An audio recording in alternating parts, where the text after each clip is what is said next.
the real thing. All right, Marlee Walker here for your Sunday afternoon podcast. It is Blues to Do. Thank you for the theme song, Lisa K. Dieter. And I want to thank my crew tonight. I have a few people in training, so thank you very much for responding to our call out.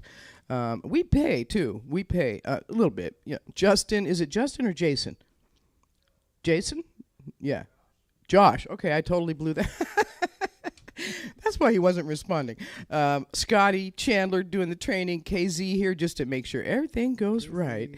And also want to thank CD Littlefield last week. He was helping me on the engineering when Chandler was out of town, and we made it happen. So I really appreciate that. It is a team effort. You want to be part of the team? We'd love for you to be part of the team.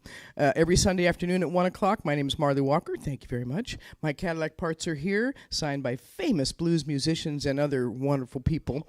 And we're going to add to those signatures. I've got a little frame. We're going to set it up, and so you can read the story of that while you're here. We do have a calendar as part of our show. It's about a half an hour long. And we're going to follow that on the 17th of December with a jam, 2 Scoops and Nobby, and we're going to get a bunch of people here. I keep inviting people, so we'll have a party and some treats. Yes, treats and coffee every Sunday. Did you seriously, you bake cookies every Sunday? Every Sunday I bake fresh ones, and they're nice and warm, and free coffee, only the best. I like good, dark, healthy coffee. And while the supplies last, so get down here soon. Next week, we'll have Curtis Seals, my guest this week, who already spoke on the microphone, so we're into it already.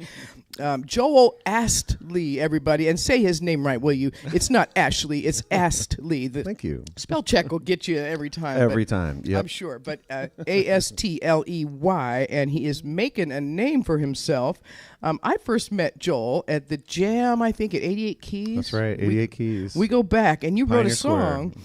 Bobby's Place, on your new CD, which is making some waves. Joel Astley, Seattle to Greaseland.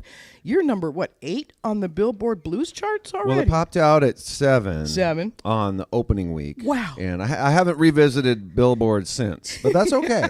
That's okay. I can still call it the top 10 Billboard reside album. Right there in that comfortable place. You are comfortable. You're a wonderful man. You're easy to get along with. You're humble. You're a sweetheart. And when I first saw you, I was like, okay, what is that sewing machine you're carrying? Because you were carrying a box, and it looked like a sewing machine, with the nice mesh, the old. And what you had done is turn it into a harmonica amp. Yeah. So you're multi-talented. You also do visual art. We're going to talk about that this afternoon. And play harmonica, write great songs. You're already award-winning with the Washington Blues Society. Even during the pandemic, they found out about you and said, hey, we're going to recognize this guy. This is a surprise for everybody because you were a lovely man, part of the scene, playing, sitting in, being kind. But all of a sudden, you pop out with something that's making some waves nationally. Yeah, it seems that way. Congratulations. So first of all, there's probably going to be people out there that disagree that I'm a nice, kind person. You can't please everybody, right? But, just try to live with a couple of rules, a couple of, just always be nice, be kind, be prepared, be professional, and try to help others. And that has been key for me. Yeah, it goes around, comes around, others. And relationships are what it's all about. And relationships above everything else. Gigs come and go, Right. You live in Seattle. Yeah. You've seen a lot of people come through the scene. You've seen music in the local and the national. But only in the last 10 years. Yeah. So musically, I feel like I'm still kind of a newcomer. I was, like you said before, I was painting pictures. I was drawing, and before I got into music, I was actually working at a jazz club as a cook, and on my breaks and when things were slow, I'd go out and I'd draw the musicians and people coming through town. I would sometimes be able to trade the sketches for their CDs. Cool. Signed CDs. So yeah, I've got you bet. A couple of Jason Moran CDs. Nice. I love him. Oh, I do too. Yeah. Yeah. Wow, what a cool horn player you found there. So you've been following music in Seattle, but you really kind of dove into the scene maybe 10 years ago? 10 years ago. I started doing the 15? Jams. Yeah. Just like, and for any musicians watching the show, jams that's what happens out there. You go to your jam, you learn how to get your stage legs under you, you figure out how you want to be with other musicians, figure out how to create a piece of art with others, collaboration. Yep. Oh, man. And, as people play more and more with better and better musicians, they sometimes get a little spoiled and they forget what the jam is there for. I've seen people lose their cool at jams because of, I got put up with this beginner and things didn't go well, didn't go the way I wanted them to. And I'm thinking to myself, this isn't a gig. This is the jam. Right. This is why we're here, is for them, not for you. It is for that beginner. Well, and you never know what some of those mistakes will make. The creative process brings in the energy in the room, so you never know what's going to happen. If you're open to it, it can bring you all kinds of joy and make your hair stand up, and that's what we live for, right, Joel? Oh, yeah, yeah. So you were doing visual art, and you started playing harmonica when? Well, I picked it up in high school. My best friends were, they were getting into music. One of them picked up drums, and one of them picked up bass. There you go. And they started to, as drummers and bass players tend to knit. There's like this psychic knit that happens. And so I started feeling like a third wheel, and I thought I was going to fall out. And, I could sing, and we would have these jam sessions in Dave's basement, and I would jump on the mic and just kind of improvise lyrics or read out of my little poetry book or whatever it was. Cool. But I felt like that didn't make me a musician. And so and harmonica always spoke to me, so I went out and I got one. Cool. And I carried it around in my pocket for, I don't know, right. 10 or 15 years before I actually started to really approach it in a way that was a meaningful, developing art form. Yeah. Right. Yeah. Well, and guitar players sleep with their instruments, so you have to get intimate with it. I mean, it's in your mouth. Yeah. That's one of the most intimate. It's the only places. instrument that disappears while you're playing it. Right. Right. Rick Estrin will put it in there, and you don't know where it went. He brings it back out and plays it. So when you started your band, well, I'm going to talk about the recording, because you started with a good drummer, one of the best in the business, June Core. Yeah, He June, played if with you're watching, Musselwhite. I love you, man. Right? He's a beautiful person, which is always attractive. Even when you see him on stage, sometimes you just say, okay, there's great players and there's great people who are great players. Right. And he's one of those. Right. Exactly. Well, and I saw him in Musselwhite's band. He's been a VIP all along. All along. So you said this was sort of an accident. It just came together. Tell me about the Greaseland recording, Seattle To Greaseland, with Kid Andersen playing guitar and producing the record. I mean, how'd you pull this together? Well, we did talk about how important relationships are. Gigs come and go, but relationships are like the most important thing. And even before the pandemic, I started to nurture relationships in the Bay Area and outside of the Bay Area. Lorenzo Farrell is a keyboard player for Rick Estrin and the Nightcats, and he's recently moved up into the Pacific Northwest. And he was playing with me when I was in the T-Town Aces. And right, I was going to mention that. Yeah. And so when Rick came to town, he introduced me to that band, and so that's how I first met Kid Andersen and Rick. And Demar, who is also another amazing drummer and beautiful person.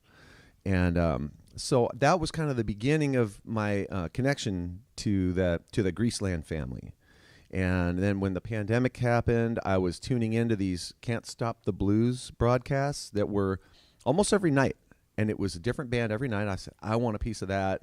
So I got a hold of the people, and I put together a video with my band at the time, the High Note Group.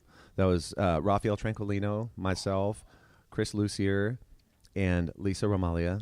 Oh, great. And Lorenzo joined us for that video. So it was a 5-piece. And my hair just stood up. Yeah, that was a very good band. I really miss playing, especially Lisa.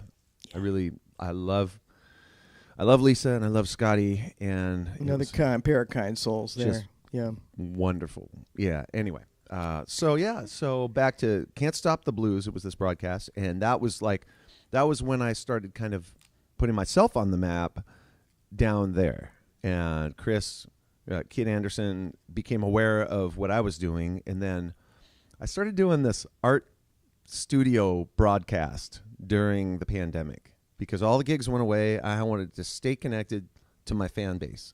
So, and I had started doing my painting again.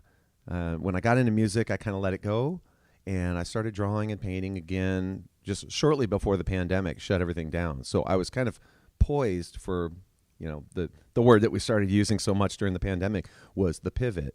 And I pivoted back into my visual art, and it was right on time. People really wanted a thing, a place to go, something to do, be social. And everybody had a tip jar out on their virtual shows. So I left that out.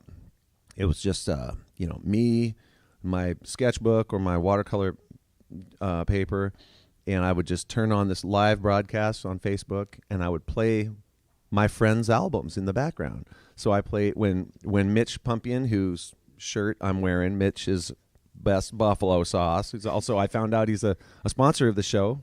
Well, so, he's talked about it. We're going to get his money eventually. Okay. Anyway, so Mitch came out with an album during the pandemic, and I played it on my show, along with a lot of my other friends around here. I played everybody's album I could think of. And then I thought, okay, well, this would be a really good way to make connections outside. So I reached out to Aki Kumar, and I said, would you like it if I played your album on my little art show? And he's like, oh, that sounds pretty cool. He ended up buying the painting I was doing on that show, and then we just had this relationship. And then he's a wonderful man as well. He and June worked together a lot. Yeah. And so I decided, all right, I'm going down. I'm going to go check out the Bay Area. So I reached out to Aki. I said, hey, I'm going to be in the area. I would love to catch coffee or lunch with you. I just want to meet you in person. And he goes, okay, yeah, no problem. Where are you staying? I said, I don't know yet. He goes, oh, well, you stay with me. Right on. Stay with me. I got a little Honda you can drive around in. Cool. Save you a couple bucks. Blew the doors wide open for me. Wow. Now I get the Bay Area. And I mean, I will be forever grateful to Aki for that, because it made everything so easy. So I reached out to Kid Andersen. I would love to see the studio. He goes, okay, bring some of that artwork you're doing. Cool. And so, all right, he knows who I am. Right. And so I did. I went and I brought some artwork down, and great. And he's like, yeah, I want those too. Nice. And so we made a little deal on the side, and I had a little piece of studio time in the bank. Cool. And I was like, all right, how am I going to do this? And I'm sorry if I'm just talking your ear No, off. I want this. This is exactly what I want, man. Okay. So, and it's a great story, because this is like the evolution of this session. And meanwhile, Johnny Bergen and I have been kind of doing a little bit of touring here and there. And so he called me up. He said, I've got this thing in Pacific Northwest, and what if we went down into California with it? So I ended up driving and doing some shows with him in California, Oregon, Washington. And so Johnny Bergen used to be Rockin' Johnny Bergen. So if you look him up, you'll find him on both of those. He's a wonderful, wonderful player, and he gigs more than anybody else I know. Probably over 300 gigs a year. Wow. Probably. And I mean, that's another relationship story that I could tell later. Sure. For now, we had this tour set up. I had a 2-day window where nothing was happening. I was going to be in the Bay Area, and I had the scariest thought went through my head. What if I called Kid Andersen and booked a session at Greaseland? And my hair is standing up too, because I remember how crazy that felt. Right. Like, how crazy is that? Because I'm going to be all by myself down there. I had a little studio time in the bank with Kid. I had a little studio time in the bank with Johnny too, because I did some artwork for Johnny as well. So I always talked about, having this art thing on the side is like printing your own money. Right. And it kind of is. Right, it kind of is. Opens the door, gets a relationship. I've settled bar tabs with drawings. I've traded for work on the house. Better than washing dishes, man. Yeah. Yes, it's better than washing dishes. One of the best jobs is to make art. So you got the jobs, both of them. Yeah. So anyway, talking about June Core, that was the first call I made. I called June before I called Kid, because if June wasn't available for that session, I wasn't going to do it. We are at the Seattle Drum School in Georgetown, and we're talking about one of the best drummers in the blues world, June Core. And you got him on your first recording, debut record, which is now, I'm more prickly, now number 7 or 8, one of those two. Joel Astley, our guest here on Blues to Do podcast, live streaming, thanks to my crew, Seattle to Greaseland, making some marks, and great to hear that story. More chapters? More chapters to that story? More chapters. Well, June was available. After that, it was downhill, right? Spoiler alert. The album got recorded. Yeah. So we got June. I had Johnny in my pocket already. Johnny was going to be in town. Perfect. And then Kid was available. Yes. All right. Got it. Bass player, still didn't know. I thought, well, I'll have Kid play bass because I've got Johnny on guitar. And I hadn't fully figured it all out. So, it's the first session. I don't really know what I'm doing. Kind of freaked out by the whole idea anyway. So I get down there, and it's like the day before, and Kid reaches out. He's like, who are you doing? Who's playing bass for you? And I was like, well, can you? He's like, well, I could, but I think we should get Randy Bermudez instead. And Randy was available. Randy walked in. Listened to the tunes once or twice, and then just knocked it out.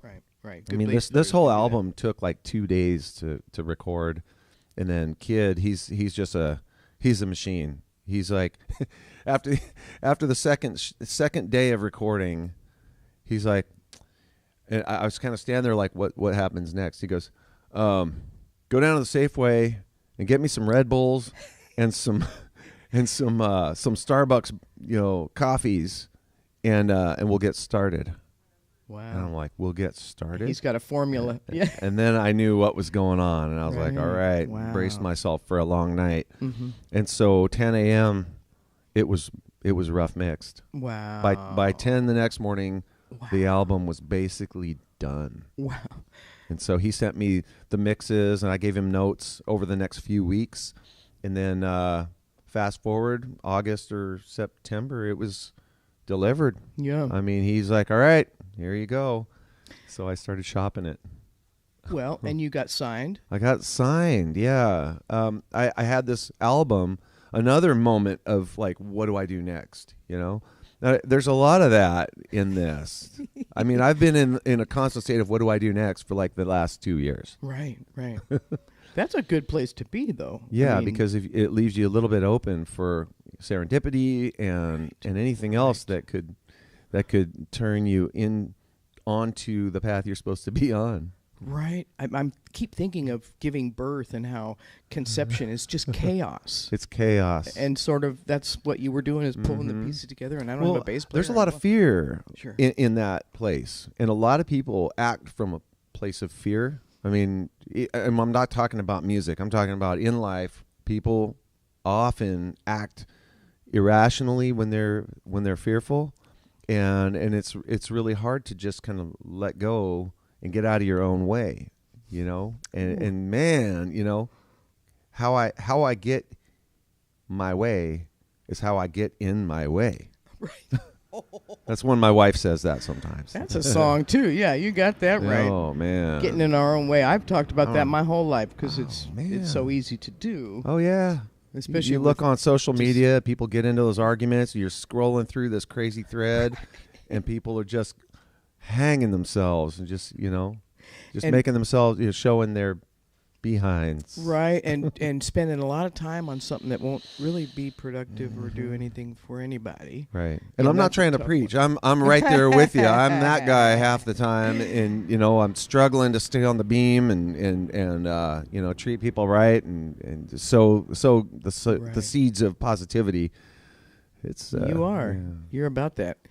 Oh, there went my screen. I've been listening so much to the interview. Joel Astley here with us on a Sunday at the Seattle Drum School. We're in the lab. Thanks, Marlee. Yeah, and what was my password? So you're one of the first people I met when I started getting out there, and I gotta give a shout out to my buddy Neil Pobliner, the guitar player and singer who I met here in Seattle, and then he moved down to New Orleans almost maybe 15 years ago, maybe more. 15, yeah. Sounds right. Anyway, yeah. So it's been a long time, but he's the one who got me plugged into the jam circuit and introduced me to everybody. And so yeah, back to the jams. It's like that's where the heart and soul is. And well, you're an artist about all of this stuff because you're handling social media. You knew how during the pandemic to kind of work with stuff, and I'm so pleased to see you blossom and get attention right away, and not have obstacles or people knocking you down, and they're building you up. Every once in a while you get somebody who's they just gotta knock it down. Right, Joel Astley, our guest here at the L.A.B, the little auditorium in the back at the Seattle Drum School, Georgetown. Oh, is that what L.A.B stands for? Yes, that does. Oh. And you have a CD that includes Naughty List. This is a Christmas song. Yes. That you did during that same session. Tell me about that song. You wrote that one too? Yeah.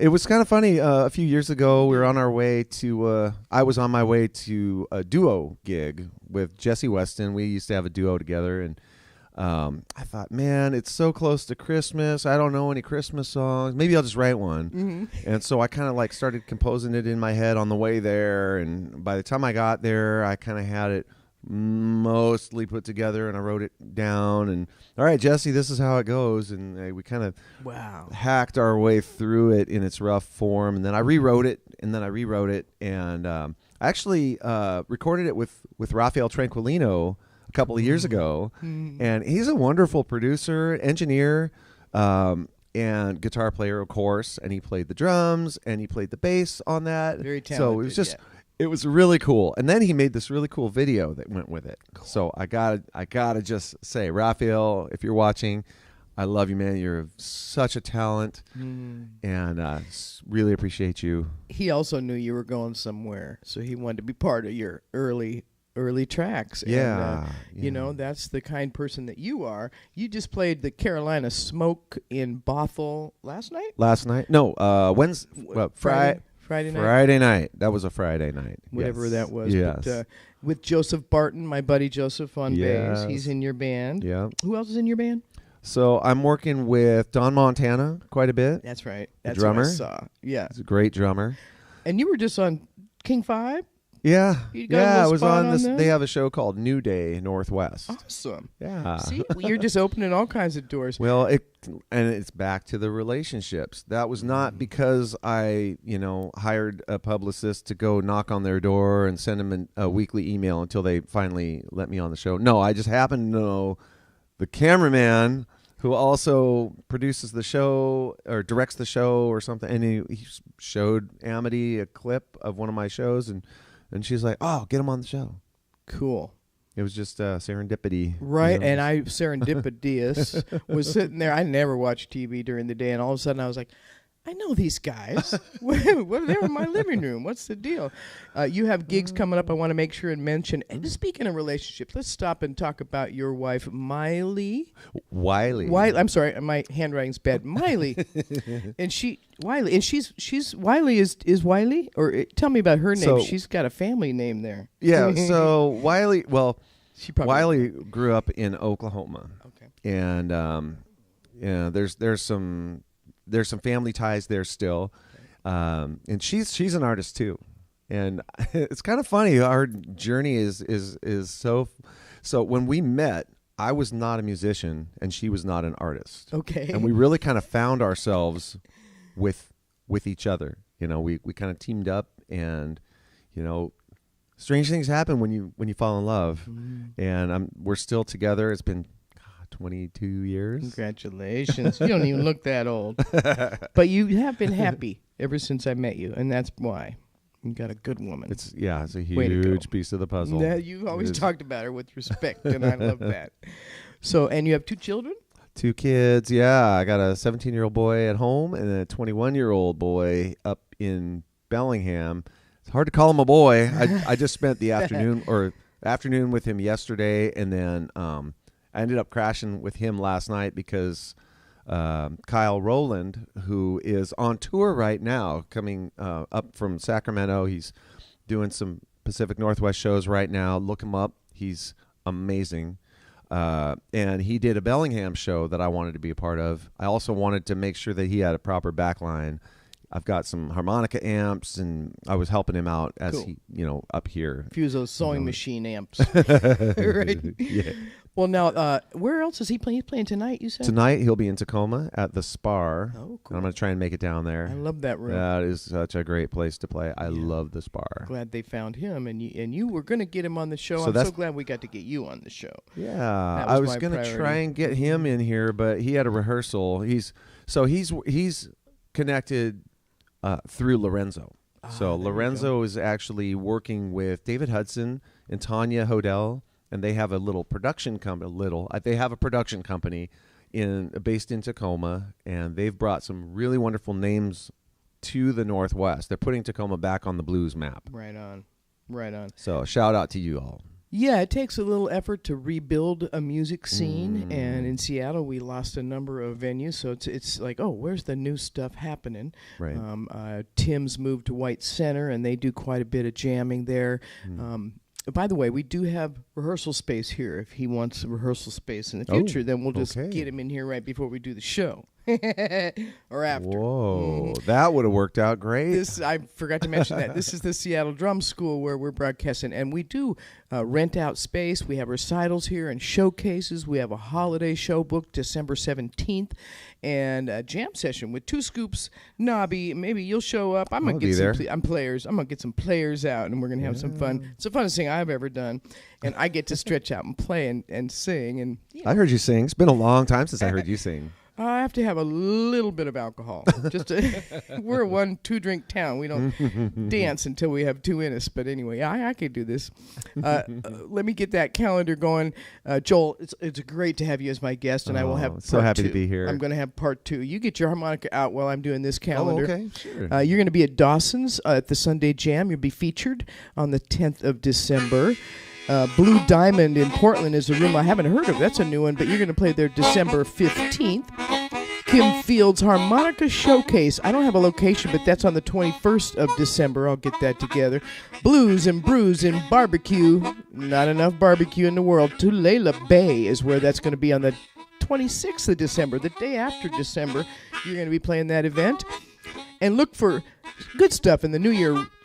It's called Real Art Tacoma, and Joel will be playing there on the 10th of February. And look for the 24th of February, the Paulsbo Blues and Jazz Festival. It's great to have Joel's list of gigs on my calendar, and I do put that calendar on the Instagram.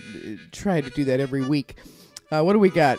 Every Sunday at the Royal Esquire Club in Columbia City, a real band backs you up. 1 song per person. Also on Mondays, it's Mojam at the Nectar Lounge in Fremont. Gosh, I had so much fun there last week. I might have to go again this week. Tuesday through Sunday at the Sea Monster. There's all kinds of great players doing their thing. Every Wednesday, I mentioned Tim's Tavern in White Center now. They have an open mic on Wednesday at 6:30 in the evening. Every Wednesday at Madison's in Everett, there's a blues jam. Every Thursday at the Flight Path, there's another great real band backing you up. John Oliver was out playing the drums the other night.